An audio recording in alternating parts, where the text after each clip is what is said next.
Welcome to the show, everyone. Christian Jackson here with Matt Shelton. He is our Northwestern expert today, managing editor for Wildcat Report. Matt, thank you for joining me. Thanks for having me. Really appreciate it. So, back-to-back NCAA tournaments for Chris Collins and Northwestern in 2023 and 2024. Back-to-back 22 and 12 seasons. Last year, just struggled with injuries in a really stacked Big Ten. You go 17 and 16 and miss it. This year, projected 15th in the league. How do you assess Chris Collins entering this season and just where the program is right now and how optimistic are you of this team around Nick Martinelli? I think the assessment of Collins and the program in general is really optimistic. At media day, he was as optimistic and enthusiastic for the season as we've seen him. I think he sees last season as something that was really unfortunate that kind of got away from them in terms of being able to. I think they really think that if Barnhizer was healthy, they would have gone to the tournament 3 years in a row. And I think they're going into this season with that same expectation. They have a lot of new pieces. I think the thing that really defined the past two tournament teams was a lot of returning experience, a lot of familiarity. They have a majority new team this year between a 5-player freshman class and 3 transfers coming in. So definitely different in that aspect, but overall, I'd say there's a real enthusiasm, and they don't mind being picked in the teens. I mean, I feel like they've been 14th or 17th or in that, bouncing around that range the last 3 or 4 years. They haven't cared. Last year, definitely they were way too low in this ranking as well. And quickly, when you were healthy, it was pretty obvious that they were very tough out. I want to start with Nick Martinelli, 21 points a game last year. I thought he, early on in Big Ten play, he had a case for Big Ten Player of the Year. What's next for him? Is there another level of efficiency to unlock or 3-point shooting or just leadership? What do you kind of expect from Nick? Is there another step for him to take? Absolutely, there's another step. I mean, I'd be really surprised if there's much of a leap in terms of 3-point shooting. That's just not really his game as much. I think that's kind of one of the bits of feedback he got going through the pre-draft process is they want him to increase 3-point efficiency, but I'd be surprised if there are many games where he's taken more than 2 or 3.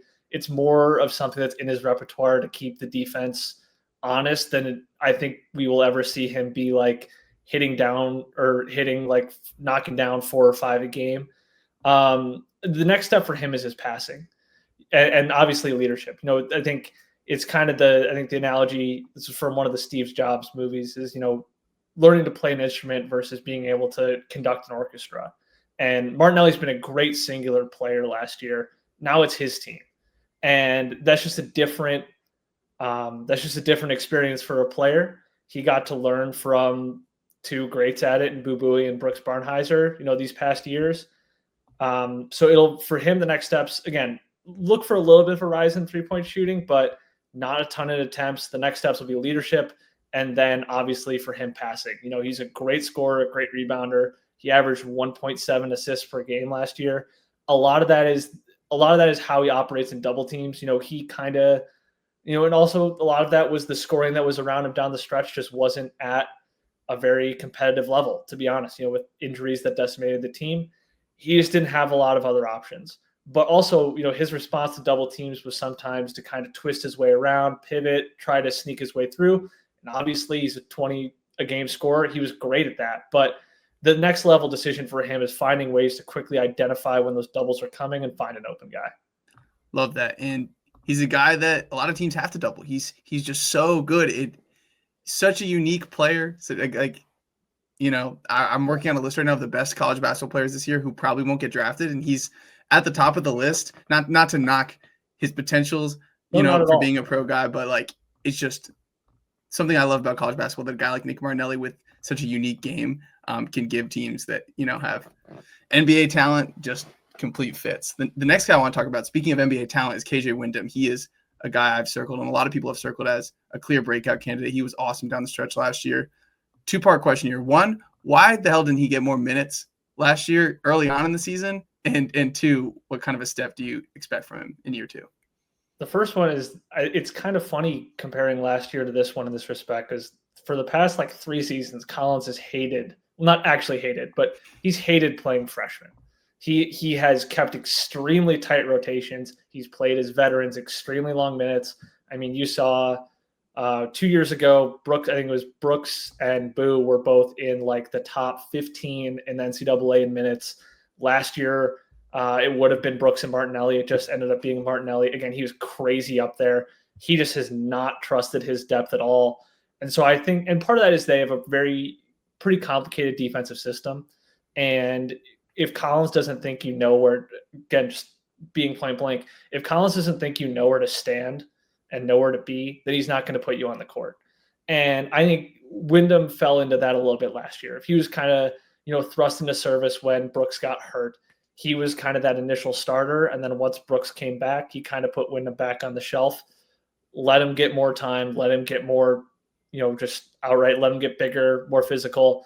And I think when he came back towards the end of the season, you saw some of his upside of just like, true plus scorer, shot creation type stuff that, if the season had gone the way they wanted to, he definitely wouldn't have gotten those opportunities just because that's going all the Nick and Brooks. But, obviously with the slew of injuries they had, he was thrust into that spotlight. So that is kind of why he didn't play as much early on. It's very different this year. I think there's, you're going to have Trey Singleton that's going to be starting as a freshman, and you have another guy, Tyler Kropp, that's probably going to contribute substantially as a freshman.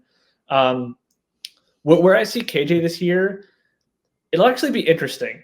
They really like two of their transfer guards. They really like Jaden Reed. They really like Max Green. So as unexpected as I don't necessarily think it's a guarantee that KJ is going to be starting.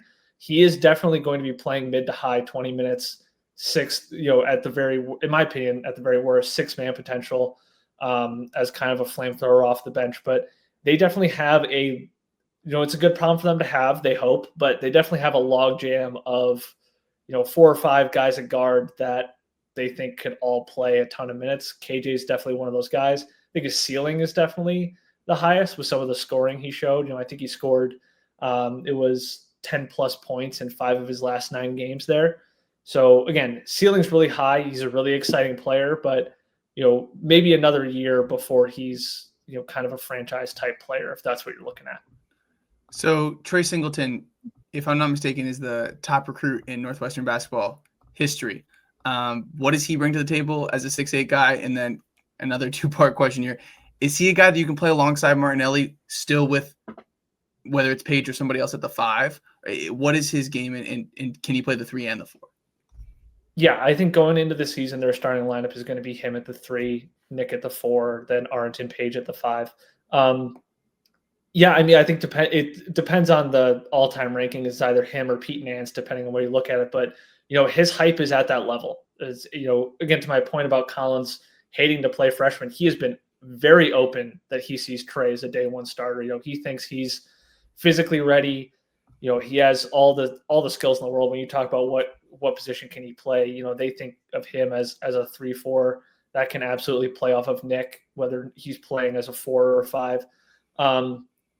And they just see him as a do-it-all player, frankly. They think he can be a 3-level scorer. They're going to be counting on him a lot for rebounding. I think one of the things that you said there about him playing next to Nick, I think will absolutely be the case. The one interesting, and maybe this was going to be a question later, but I'll just go into it now. I think one of the warning signs in this team is that they have a lot of forwards. They have very few true bigs. Arrington Page is the transfer from Cincinnati. He's the only guy they have on the team that has played college basketball before that's taller than, I think that's taller than 6'8". He's 6'11", but they have Martinelli who's 6'7". They have Singleton at 6'8", and I think both of those guys are going to basically fill in that rebounding gap. Whether or not Page pans out, or let's say he's in foul trouble, or they're just giving him a rest. They really see Trey Singleton as a guy that can come in, make an immediate impact all over the court. Let's talk about Page. A lot of pressure on him. Matt Nicholson departs after 5 years to come in and be that anchor.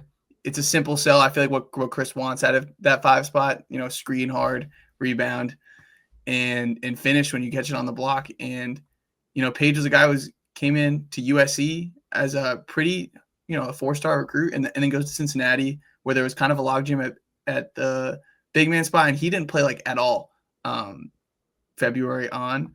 I feel like he's kind of a buy low here. Chris obviously believes in him, just considering that he's the only, like you said, big coming in here with real college experience. Do you think that there's a lot for him to unlock? And how high is the staff on him? Yeah, they seem pretty optimistic at this point, but like you said, for as much success as they've had, getting grad transfers in, recruiting guards. Now that Martinelli's had success, they're recruiting more forwards. Bringing in Trey. They just got a big forward commit in Jaden Hodge for next year's recruiting class. They've really struggled at center to find a consistent player who gets them out of the loop of getting splitting time or just still searching in the transfer portal. And Page probably wasn't their first take out of this transfer class. They went after a few other guys in this group that ended up going elsewhere, but at the end of the day, it is that point of they think they have a lot in other places, and they can say, hey, here's your specific role. He has a blue chip background. It's a good lottery ticket for them to take, and they think, hey, we get you in, we surround you with a lot of competitive, talented guys. That brings you up to the level that teams have been looking for from him since high school. But he is, to your point, if he doesn't pan out, that's going to be a real problem for them. Because the only other guy that they have with center size is Cade Bennerman, who's a true freshman. I think probably a redshirt candidate. He's not, and not even as a knock, just the nature of him as a prospect. He's not physically ready to start in the Big Ten or play in the Big Ten this year, I don't think, unless something drastically changes. So, they have a lot of wings. They like their rebounding from Trey and Nick. They like the rebounding a lot from another freshman, Tyler Kropp, coming in. But Page has to hit for them to some extent. Like, he has to be able to play 20 minutes for them for this team to work, I think. The two transfer guards, Jaden Reed from South Florida and Max Green from Holy Cross. I'm really intrigued by Green. Wasn't obviously watching much Patriot League basketball last year, but a 6'6" freshman, averaged 15, 5, and 4, and shoot 38% for 3 on 6 attempts. Is really intriguing to me on paper. And then Jaden Reed, from what I saw of him, just seems like a super solid, undersized guard. Doesn't pop off athletically. You're not some crazy good shooter off the bench, but seems like a really solid player who I think is Big Ten caliber. So tell me about Max Green and Jaden Reed and what to expect from these guys. Yeah, I kind of mentioned it talking about KJ Wyndham earlier in the segment that he, I think there's a chance this is your starting backcourt. We'll see. We'll see how it goes. They're talking about, they're running through a bunch of different iterations, but I think there's a chance this is your starting backcourt. Reed, I think Collins has given him a vote of confidence. I think we'll see how well he plays, again, just based on his size. He's 5'10" on a good day. He has a great background from high school, and he played great at South Florida. He has the opportunity to, extend. They talk about what they want to extend, how physical and aggressive their defense is full court. And he averaged, I think it's 1.8 steals per game last year. That's something that they really like. They really like the chance to send him after the other team's primary ball handler, wear them out, get them into secondary ball handling options. That's what they really like from him. And also, more of a true point guard option, since Bowie went on to the G League, they haven't, I say that like it's a long time. It's just been last season. But, last season with Jalen Leach, he was kind of a combo guard that was put into a point guard role. Then when he got hurt, kind of the same thing for KJ. They like Reed as more of a true point guard option. And then for Max Green, I think he's a sign of a lot of different things for the program. First of all, he has 3 years of eligibility remaining. And that is the kind of transfer that they have not, all three of their transfers, Reed, Green, and Page, are guys with 2 or more years of eligibility left, which is very different from what they've been able to do in the past where, because of, admissions restrictions or other factors, they've only really gone after grad transfer guys or true freshman players like Justin Mullins was. And I guess Green falls into that camp. But, he was, to your point, he's a true freshman that scored 15 a game in the Patriot League. Those guys go up serious notches. That's the blue chip transfer prospect. And they really like what they have in him, especially from the perspective of shot creation. I think that was where, when they kind of caught their, second wind, third, fourth, fifth by the time injuries at the end of the year, that boost came from Wyndham being able to create his own shot. Because when they went through that 4-game losing streak, when they were really down in the dumps, they're losing at Washington. They have that tough West Coast trip. It was just because, frankly, Martinelli's the only one who can get a shot off. because if they give him the ball and they say go create, he's the only one who can reasonably get a shot. And once Wyndham gave him some support, drastically changed what Northwestern was able to do. And I think that is what Green can do at a much more consistent basis, is that they really like his ability, not just as a spot up guy, but as someone that, they can throw the ball to and say, hey, go get us a bucket. So I think they're really, really high on him. Of the 3 transfers, I think he's the one they like the most. When you describe the viewing experience of, other than Martinelli kind of bailing us out on his own, we're having a really tough time just kind of functioning offensively, And what's crazy is there were games that, I was at the Walsh Ryan Center for, or just was watching on TV, where like they won games like that because he was that good and the team was that good defensively.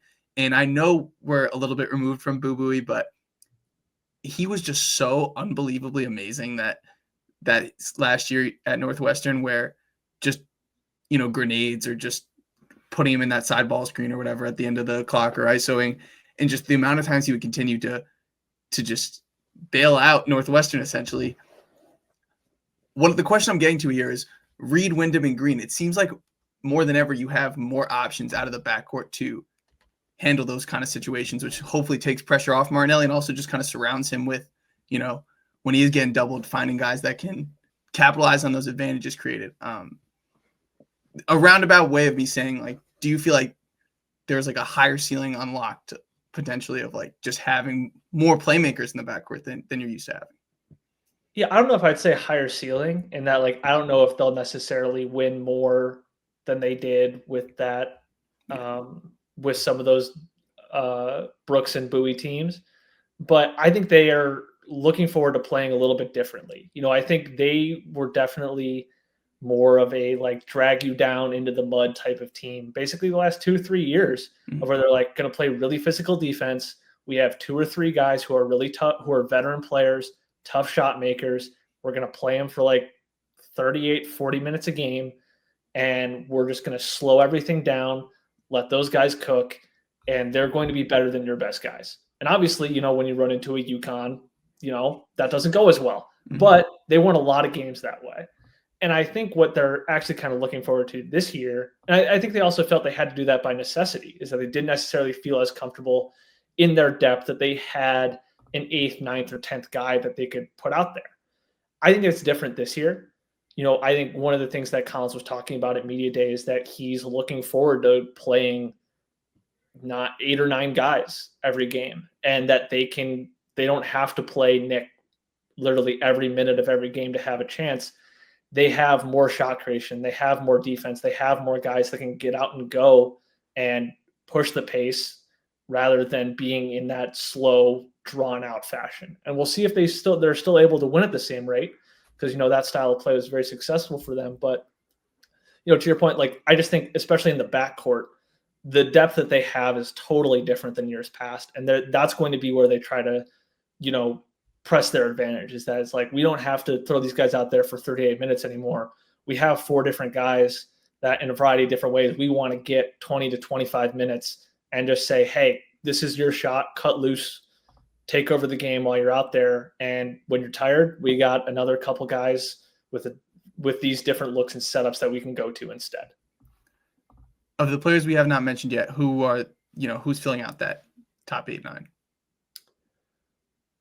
I would say probably the 2 are probably Justin Mullins, who I mentioned a little bit. He's probably going to get some run, especially towards the start of the season, just as a more experienced player, especially defensively. Like I said, Northwestern's defense runs a little more complex than most, and sometimes there's a pretty big learning curve. So when some of the younger guys, maybe even Trey or Tyler Kropp are growing into the system, Mullins is definitely going to be out there on defense. He was very limited as a shooter last season. He shot, I think, around 29%, basically on, warm-up level threes, basically left wide open. So obviously if he boosts that number up to 35, 40%, that'll drastically change the way he's played. But right now he's a guy we haven't talked about a lot that you might see early in the season.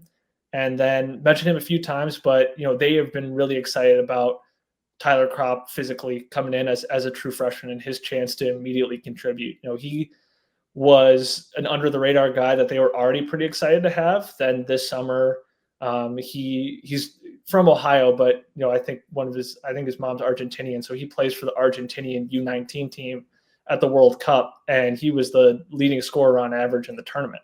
So that was something eye-opening for them. Of like, we were already pretty happy we got this guy, but wow, that's a whole other level of ceiling that we didn't, or maybe didn't see coming, but just really encouraging sign from a guy coming in the summer.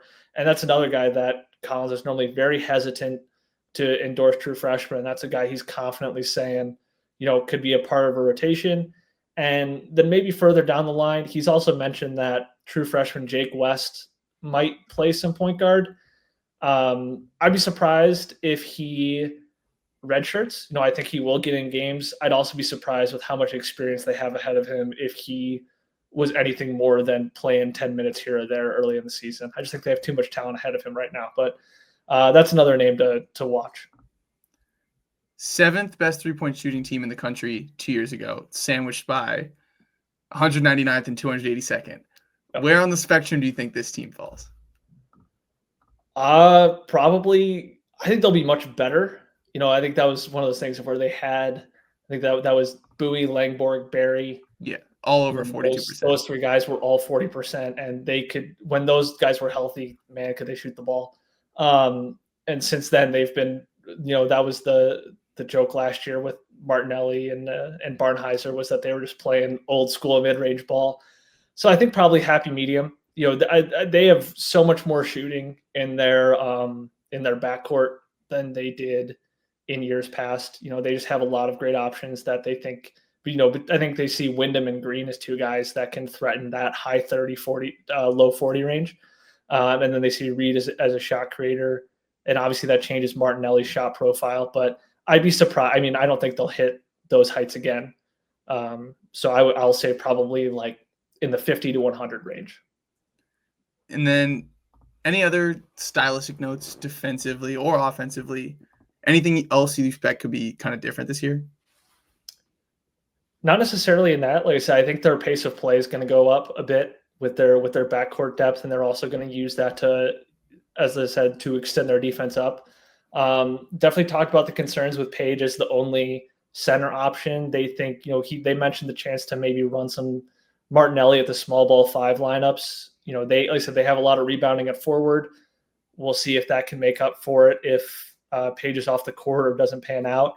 Again, you mentioned their signature style. They trap the post a lot, so they think that's something that they can use to kind of defray that downside. Is just, basically it's like if we're trapping a center with 2 6'7" to 6'9" guys, then it doesn't really matter that we don't have a 7-footer or even a 6'10" guy out there. If we can just get the ball out of his hands as fast as possible. But like I said, I think there's a lot that needs to go right, obviously, in any given season, but whether or not Page hits and they can find some kind of reliability at center for some of these Big Ten teams with some of the big guys they have, that's going to make or break how well they can put it together.